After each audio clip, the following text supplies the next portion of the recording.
அவளை எதுக்கு இந்த வீட்டுக்கு கூட்டிட்டு வந்த?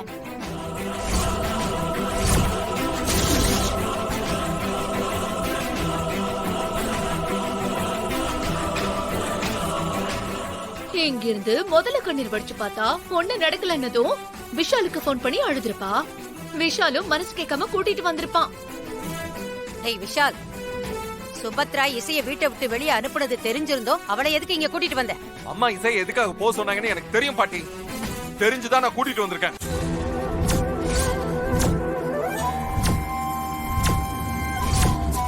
தெரிஞ்சும் கூட்டிட்டு வந்திருக்கானா? உனக்கு எவ்வளவு தைரியம் இருக்கணும்? இசை இந்த வீட்டு கூட்டு வரதுக்கு எனக்கு தைரியம் தேவையில்லம்மா. அவ என் வைஃப். என்ன நம்பி வந்திருக்கா, அந்த ஒரு காரணம் போதும். விஷால், நீ அடா இப்படி பேசுற? எப்ப இருந்தடா இந்த மாதிரி பேச கத்துக்கிட்ட? அம்மா அம்மா சாரிம்மா. சில சூழ்நிலைகள்ல சில விஷயங்களை பேசித்தானே ஆகணும். அப்படியா? அப்ப அவ ஜாதகத்தை மாத்துனது, உன்னை ஏமாத்தி கல்யாணம் பண்ணிக்கிட்டது, இதெல்லாம் பிரச்சனையே இல்லையா உனக்கு? அம்மா, எனக்கு இசை மேல வருத்தம் இருக்கு. ஆனா அது ஒரு நாளும் கோவமா மாறினது இல்ல. அவ ஏதோ நல்லது பண்ணணும்னு நினைச்சிருக்கா. அது எங்கேயோ தப்பா போனதுனால ராகவ்ல இருந்து எல்லாருமே கஷ்டப்படுறோம். நான் எதுவுமே இல்லைன்னு சொல்லலமா. ஆனா ஒருத்திங்க என்ன பிடிச்சிங்க வந்திருக்கா. எனக்கா அவ்வளவு ரிஸ்க் எடுத்திருக்கா. அப்படி விரும்பி வந்தவளுக்கு இந்த குடும்பத்தை கெடுக்கணுங்கிற எண்ணம் இருக்காதுமா. அத நான் உறுதியா நம்புறேன்.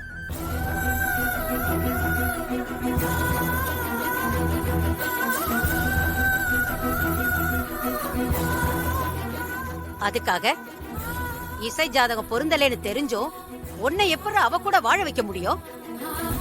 ஜாதகம் சரியில்லாம போனதுனால ஏற்கனவே நம்ம இழந்ததெல்லாம் பத்தாதா விஷால்? பாட்டி, நம்ம வீட்டுல நடந்தது எதிர்பாராத இழப்பு. எல்லா பொருத்தமும் பார்த்து கல்யாணம் பண்ணிக்கிறவங்க மட்டும் 100 வயசு வரைக்கும் வாழ்ந்துருவாங்களா என்ன? அதெல்லாம் நம்மள மீறின விஷயம் பாட்டி.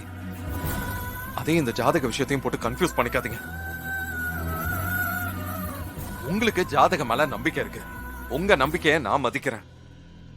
ஆனா அதே காரணமா வச்சு எல்லாத்தையும் ஏன் மேல திணிக்காதீங்க. என்னால ஏத்துக்கவே முடியாது அத. என்ன பாஸ்கர் இவன் இப்படி பேசுறான்? விஷால் பேசுறதுலயும் ஒண்ணும் தப்பு இல்லையம்மா. அவன் அவனோட எண்ணத்தை சொல்றான். இங்க எல்லாருக்கும் மனசுல பட்டத பேச உரிமை இருக்கு. இல்லம்மா, மனசுல பட்டத சொல்றேன். நீ அடிக்கடி சொல்லுவ தெரியுமா, என்னாலதான் உன் வாழ்க்கை இப்படி ஆயிடுச்சு, எல்லாமே நான் வாங்கிட்டு வந்த வரோன்னு. அது ஒரு விதத்துல உண்மைதான். உன் மனசுல நல்ல எண்ணம் இல்லாததுனாலதான் அது என்ன பாதிக்குதுன்னு எனக்கு தோணுது. என்ன பேச்சு வர்ஷினி இதெல்லாம்? அந்த இரணியன் வயித்துல பிரகலாதன் பிறந்த மாதிரி நீ எனக்கு வந்து பிறந்திருக்க. நான் என்ன பண்ணாலும் எப்ப பார்த்தாலும் தப்பு சொல்லிக்கிட்டே இரு. மா, நான் சொல்றத கொஞ்சம் புரிஞ்சுக்கோ. நான் நல்லா இருக்கணும்னு நீ நினைக்கிறது தப்பு இல்ல. ஆனா இசை அக்கா நல்லா இருக்க கூடாதுன்னு நீ நினைக்கிற பாத்தியா, அதுதான் தப்பு. இப்ப பாரு, இசை அக்காவோட குணத்துக்கு அக்காக்கு வந்த பிரச்சனை தன்னால சால்வ் ஆயிடுச்சு. அக்கா மேல எரிஞ்சு விழுந்துட்டு இருந்த விஷாலு அக்காவை வீட்டுக்கு கூட்டிட்டு வந்திருக்காருன்னா அதுக்கு காரணம் இசை அக்காவோட நல்ல மனசு இல்லையா? போதும் போதும், ரொம்ப பேசாத. சொல்ல போனா நான் இசைக்கும் சேர்த்துதான் நல்லது பண்ணிருக்கேன். நான் மட்டும் அந்த ஜாதகத்தை எழுதலனா இன்னைக்கு விஷால் இசைக்கு கிடைச்சிருப்பானா? எப்படிமா உன்னால மட்டும் நடக்கிறத உனக்கு ஏத்த மாதிரி மாத்திக்கிட்டு பேச முடியுது? ஏய் இங்க பாரு, இந்த மாத்தி மாத்தி பேசுறதுலாம் உன் அம்மா அகராதிலே கிடையாது. நான் உண்மையதான் சொல்றேன், நடந்ததான் சொல்றேன். சரி, நீ ராகவ் கிட்ட போய் பேசிட்டு நான் போய் காஃபி போட்டு எடுத்துட்டு. இதெல்லாம் நடக்கணும்னா நீ ஏன் கூட இருக்கணும். புரியுது விஷால். மாமா கார்ல மயங்கி கிடந்தப்ப கூட அவருக்கு உடம்பு சரியில்லை, ஏதோ ஹார்ட் அட்டாக்னு நான் நினைச்சேன். ஆனா என்கிட்ட அவ என்ன சொன்னா தெரியுமா, மாமாவை கொலை பண்ணி அதுக்கு என்னோட ஜாதகம் தான் காரணம்னு சொல்லி மொத்த குடும்பத்தையும் நம்ப வைக்கலான்னு பிளான் பண்ணிருந்தேன். அதுக்குள்ள நீ வந்து உன் மாமாவை காப்பாத்திட்டேன்னு என்கிட்டயே வந்து திமிரா பேசினா. நான் ஷாக் ஆயிட்டேன் விஷால். என்ன சொல்ற? உன்கிட்டயே அவ அப்படி சொன்னாலா? தைரியம் இருக்கும் அவளுக்கு? விஷால், ஸ்ரீஜாக்கு ஒரு தேவைன்னா அவ எந்த எக்ஸ்ட்ரீம்க்கு வேணா போவான்னு எனக்கு தெரியும். உன் கல்யாண விஷயத்துல அவ ஃப்ரெண்டு தான் அந்த வீடியோவை எடுத்தான்னு நான் கண்டுபிடிச்சிட்டேன். அவங்கள மண்டபத்துக்கு கூட்டிட்டு வந்து உனக்கும் ஸ்ரீஜாக்கும் நடக்க இருந்த கல்யாணத்தை நிறுத்தணும்னு மட்டும் தான் நான் நினைச்சேன். ஆனா ஸ்ரீஜா இத முன்னாடியே தெரிஞ்சுக்கிட்டு அந்த பொண்ண காரேத்தி கொன்னுட்டா. அதுக்கப்புறம் தான் உண்மையான ஸ்ரீஜா யாரு, அவ என்னென்ன பண்ணுவான்னு எனக்கு தெரிஞ்சது. ஆமா இசை, நானும் தான் அந்த பொண்ணை பார்க்க போனேன். ஆனா நான் போறதுக்குள்ள அந்த பொண்ணு இறந்துட்டாங்க.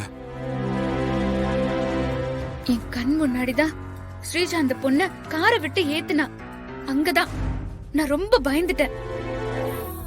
அதனாலதான் ஸ்ரீஜா உன்னை கல்யாணம் பண்ணிக்கிட்டா உன் லைஃப் மட்டும் இல்ல, இந்த குடும்பத்தோட நிம்மதியும் போயிரும்னு யாருக்கும் தெரியாம முக்காட எல்லாம் போட்டு உன்னை நான் கல்யாணம் பண்ணிக்கிட்டேன்.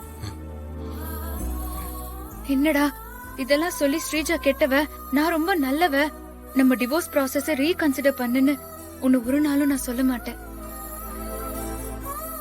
என்ன நீ புரிஞ்சுக்கிட்டல்ல, எனக்கு நீ இப்ப கொடுத்த சப்போர்ட்டே போதும் விஷால். எனக்கு போதும். நீ ஆசைப்பட்ட மாதிரி வாழு. எனக்கு என் தங்கச்சியும் ராகவும் ஒண்ணு சேரணும், அது மட்டும் போதும். நீ எவ்வளவு நல்ல பொண்ணு இசை. எங்களுக்காக நீ எவ்வளவோ பண்ணிருக்க. ஆனா நான் தான் உன்னை சரியா புரிஞ்சுக்கல.